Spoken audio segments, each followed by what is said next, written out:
दीत्रे ज्वाला परिवृताय सर्वारिष्टविनाशाय सर्वसम्पत्कराय सर्वदिक्शोभनकराय सहस्रज्वालाय परमात्मने परब्रह्मणे परञ्ज्योतिषे हुं फट् स्वाहा।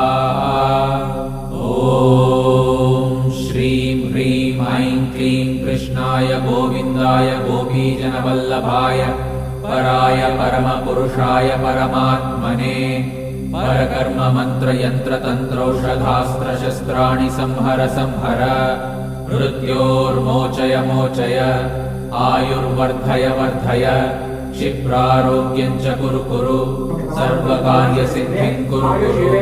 ॐ नमो भगवते महासुदर्शनाय दीत्रे ज्वाला परिवृताय सर्वारिष्टविनाशाय सर्वसम्पत्कराय सर्वदिक्शोभनकराय सहस्रज्वालाय